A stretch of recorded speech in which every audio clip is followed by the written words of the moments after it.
Balik lagi dengan aku Amira, dan di video kali ini kita akan membahas kasus yang baru aja terjadi di tahun 2018 kemarin saat seorang wanita menghilang di Meksiko. Tahukah kalian bahwa Meksiko adalah salah satu tempat yang paling berbahaya bagi perempuan karena jumlah kematian yang dialami oleh perempuan jauh lebih tinggi daripada pria, yang sekarang sering disebut sebagai femicide, pembunuhan yang ditujukan untuk wanita. Angka ini benar-benar naik secara drastis beberapa tahun belakangan. Yang lebih sedihnya lagi, alasan kenapa wanita-wanita ini menjadi korban benar-benar kadang gak jelas. Tanpa berlama-lama lagi, langsung aja kita masuk ke cerita. Welcome to Ruang Gelap.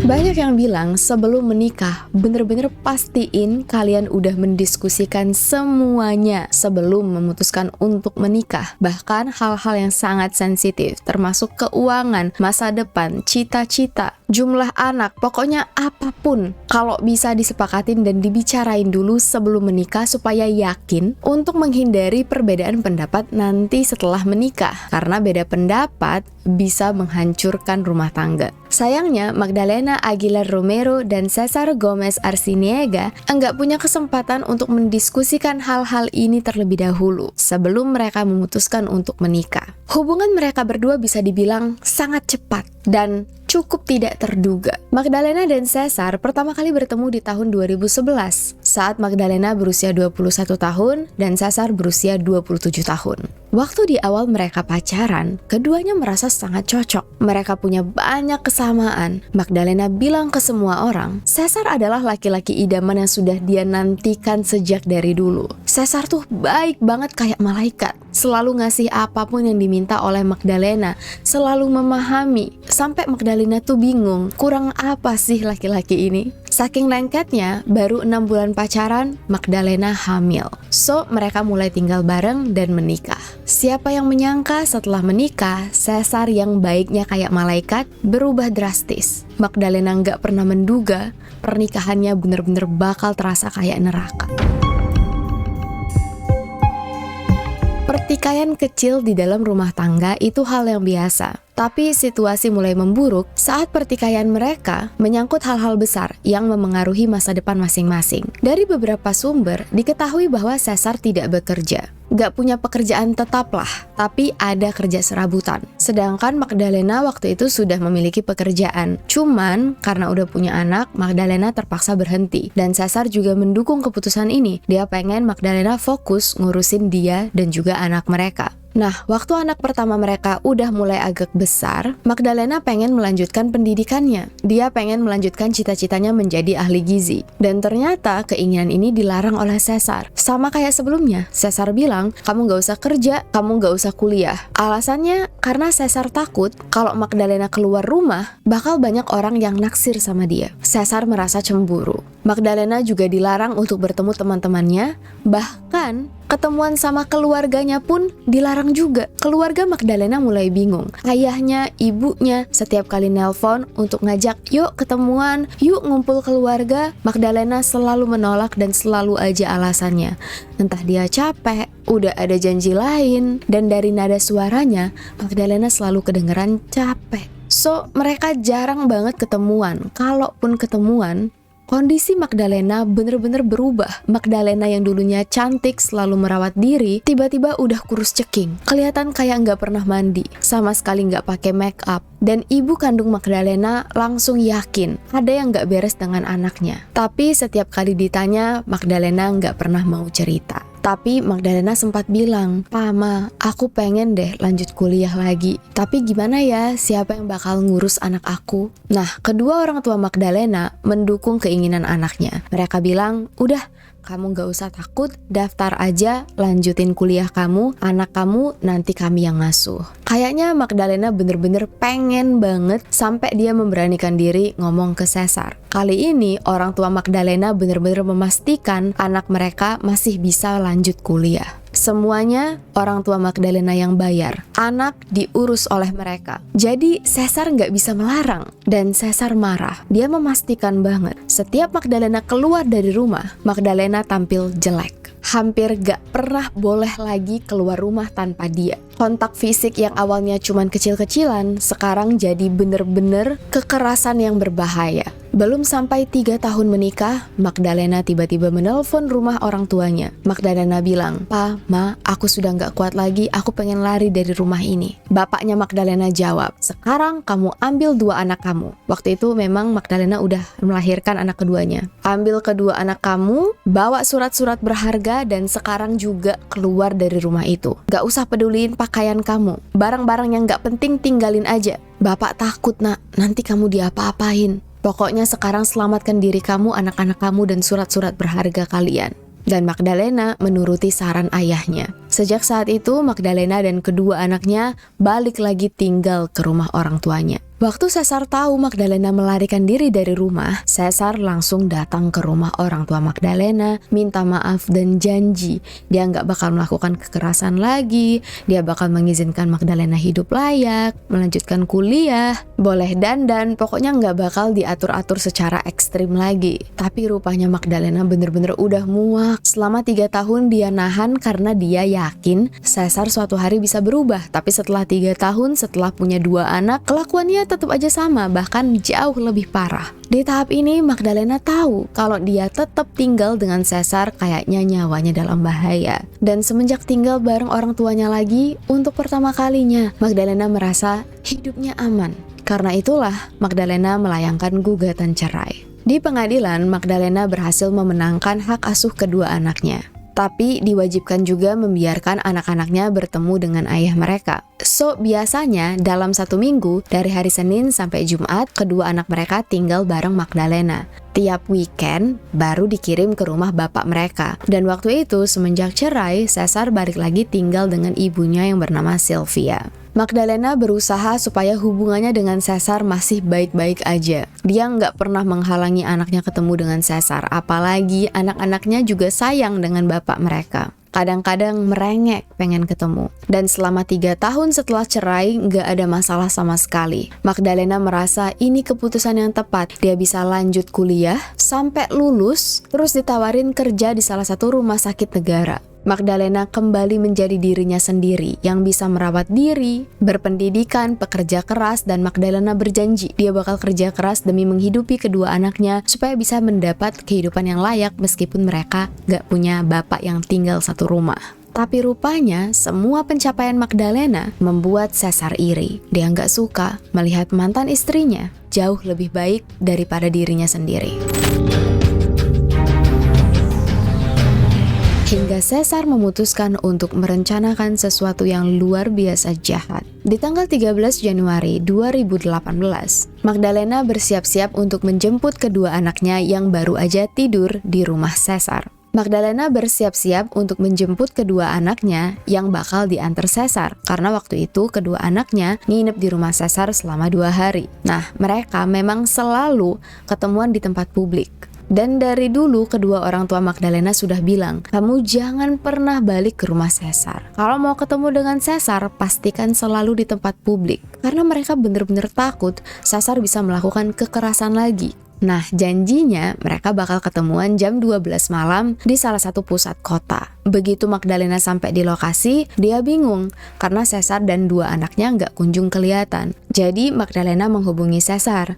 Nah, Caesar bilang dia lagi ada urusan jadi bakal telat kayaknya jam 2 siang. Kebetulan sore itu Magdalena udah janji dengan ibunya bakal pergi misa ke gereja. Jadi Magdalena bilang ke ibunya, "Mah, aku nggak tahu nih bisa nggak ikut misa, soalnya Caesar tiba-tiba bilang bakal nganterin anak-anak jam 2 siang ini." Terus ibunya Magdalena bilang, "Kayaknya masih sempet lah, jam 5 kok misanya, kalau jam 2 pasti keburu." Cuman setelah ditunggu sampai jam 2 siang, Caesar gak kunjung muncul. Berkali-kali ditelepon, di SMS gak dibales. Magdalena mulai takut. Penculikan anak oleh orang tua sendiri yang sudah berpisah sering banget terjadi. Magdalena tahu Caesar mampu melakukannya, dan ini yang membuat Magdalena takut. Gak biasanya Caesar kayak gini, jangan-jangan ada sesuatu yang terjadi dengan anak-anaknya. So, Magdalena ngubungin ibunya lagi.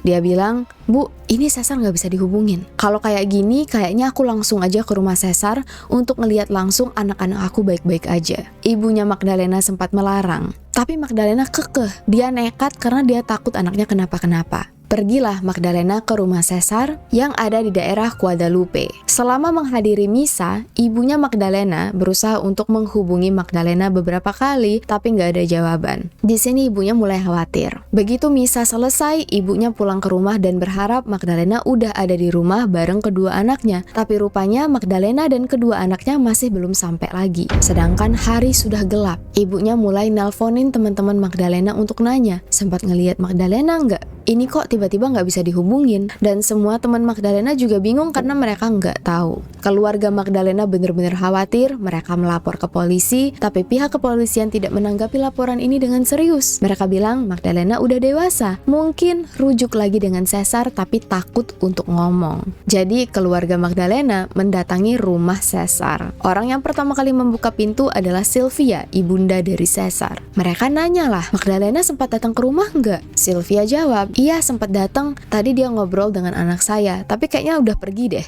"Terus cucu kita mana? Dibawa oleh Magdalena?" "Enggak. 2 cucu kita masih ada di dalam rumah kok. Magdalena pergi sendiri." Jawaban ini membuat ibunya Magdalena ngerasa ada yang gak beres. Dipanggillah Caesar tadi. Begitu Caesar keluar, kelihatan ada bekas cakaran di bagian wajah Caesar yang membuat ibunya Magdalena takut, ngeri, khawatir. Kayaknya Magdalena dan Caesar berantem. Di sini Caesar bilang Magdalena pergi setelah mereka beradu argumen. Magdalena pergi sendirian. Caesar nggak tahu kemana. Wajah dan ekspresi Caesar waktu mendengar Magdalena belum pulang ke rumah meskipun sudah larut malam, bener-bener biasa aja. Nggak ada kelihatan panik, nggak ada kelihatan takut, nggak ada kelihatan khawatir. Keluarga Magdalena benar-benar pusing. Karena polisi nggak mau ngebantuin, mereka memanfaatkan media sosial. Keluarga dan teman-teman Magdalena mulai membuat poster sendiri. Mereka tulis ciri-ciri Magdalena, foto Magdalena, dan meminta kepada siapapun yang sempat melihat Magdalena untuk menelpon mereka langsung.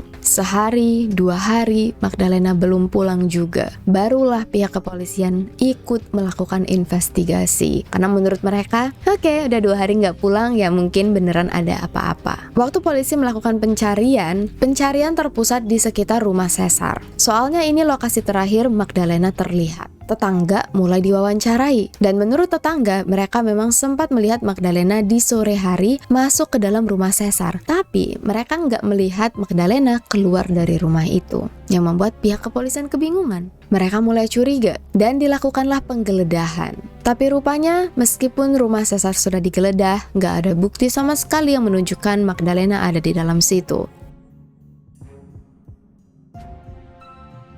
Kasus ini sempat membuat pihak kepolisian kebingungan. Nah, waktu lagi mewawancarai warga sekitar, ada yang bilang mereka sempat melihat Caesar dan Sylvia beberapa kali masuk ke rumah kosong yang ada di nomor 5. Rumah Caesar kan di nomor 8 nih. Nah, rupanya di situ ada rumah nomor 5 berwarna hitam, dan beberapa kali Sylvia serta Caesar keluar masuk dari rumah mereka menuju rumah kosong ini. Sayangnya, aku nggak bisa menemukan informasi siapa pemilik rumah ini. Apakah Sylvia atau beneran rumah yang kosong terus bisa dimasuki dengan mudah. Intinya, waktu pihak kepolisian melakukan penggeledahan di rumah ini, hal pertama yang mereka cium adalah bau busuk.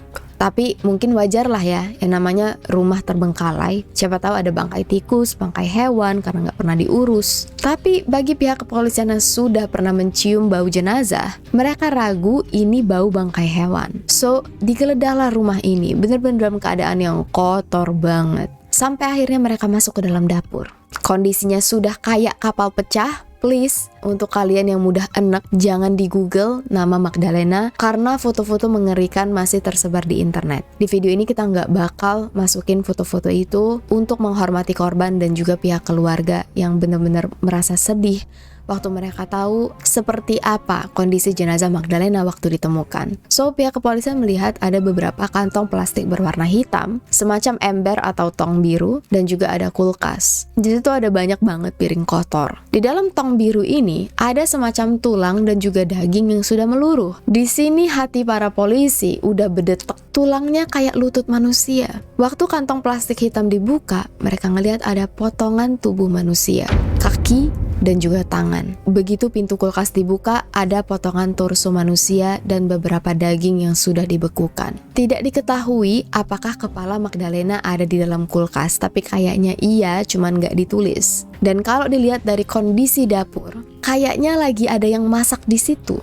Cara tulang yang direndam, daging yang dipotong-potong dan dibekukan, kelihatan orangnya lagi mau bikin sup, tapi sup manusia, atau yang biasa disebut pozole dalam bahasa Meksiko. Kalau kalian ingat, Ruang Gelap juga pernah membahas tentang El Pozoleo, salah satu pentolan kartel yang membuat sup manusia dan korbannya sudah lebih dari 1.000 orang. Potongan jenazah ini langsung dibawa pihak kepolisian untuk diotopsi. Dan dari DNA, sidik jari, polisi meyakini jenazah yang mereka temukan adalah Magdalena Aguilar Romero yang sudah hilang selama 9 hari. Waktu polisi datang ke rumah Cesar dan Sylvia, rumah dalam keadaan kosong. Jadi polisi sempat menunggu orang rumah pulang. Tapi ternyata yang pulang ke rumah hanya Sylvia dan 2 anak Magdalena. Sylvia langsung ditangkap karena dipercayai polisi sebagai saksi yang kemungkinan juga membantu Cesar dalam melakukan aksinya. Kedua anak Magdalena dan Cesar yang waktu itu berusia 6 tahun dan 4 tahun juga dibawa ke kantor kepolisian untuk dimintai keterangan. Dan rupanya dari kedua anak ini, polisi mengetahui bahwa Magdalena dan Cesar memang di hari Magdalena menghilang sempat berantem. Kedua anak ini kemudian dikunci di dalam kamar oleh Sylvia. Rumah mereka kemudian ditatasi lumino dan ternyata di situ ada banyak banget percikan darah tapi sudah dibersihkan, benar-benar bersih sampai nggak kelihatan. Jadi secara resmi Sylvia langsung ditangkap karena dianggap mengetahui kejadian ini tetapi menutupi kebenaran dan kemungkinan membantu membersihkan bercak darah. Sylvia juga ditahan karena tidak berusaha untuk menyetop kelakuan anaknya. Sayangnya, Cesar nggak pernah pulang ke rumah. Dia kabur. Banyak masyarakat merasa marah karena polisi lambat banget nanganin kasus ini. Sampai-sampai Cesar udah kabur duluan. So, yang diadili hanya Sylvia, yang kemudian dijatuhi hukuman 40 tahun di penjara. Nama Cesar kemudian masuk menjadi buronan Interpol. Dan untung banget, di tahun 2022, Cesar berhasil ditangkap di Tijuana. Dan karena baru aja nih ketangkep tahun lalu, belum diketahui hukuman apa yang akan diterima oleh Cesar. Paling enggak setidak-tidaknya sama seperti ibunya selama 40 tahun di penjara. Tapi kemungkinan besar lebih dari itu. Apa yang dilakukan oleh Cesar bener-bener gak masuk akal. Hati keluarga Magdalena bener-bener hancur. Sekarang, kedua anak Magdalena dan Cesar udah gak punya ayah dan ibu. Mereka dirawat oleh keluarga Magdalena. Dan kemungkinan besar mengalami trauma karena mereka sebenarnya udah paham apa yang dialami oleh ibu mereka sendiri dan pelakunya adalah ayah mereka. Menurut keterangan Sylvia, alasan kenapa dia dan Cesar berusaha untuk memasak tubuh Magdalena karena ingin menghilangkan barang bukti. Mereka pengen jenazah Magdalena nggak ditemukan sama sekali. Mereka pengen masak jadi sup, kemudian dibagi-bagikan ke anjing sekitar. Luar biasa, bener-bener bukan manusia. Merinding dan ngeri banget dengernya. Kok bisa-bisanya mantan pasangan sendiri, mantan menantu, dipotong, dimasak, dibagiin ke anjing. Oh ya, menurut hasil otopsi, Magdalena meninggal dunia karena asphyxiation atau dicekik. Benar-benar kasus yang sungguh mengerikan. Sampai di sini dulu cerita kita pada kali ini. Thank you so much untuk kalian yang udah menonton Ruang Gelap. Lebih dan kurang aku mohon maaf. Dan terima kasih sebanyak-banyaknya karena udah mendukung Ruang Gelap. Bener-bener we adore you guys so much. Mudah-mudahan kita semua terlindung dari semua orang-orang jahat, musibah, bahaya. Dan jangan lupa untuk selalu berhati-hati. Please take care, stay safe, and stay alive.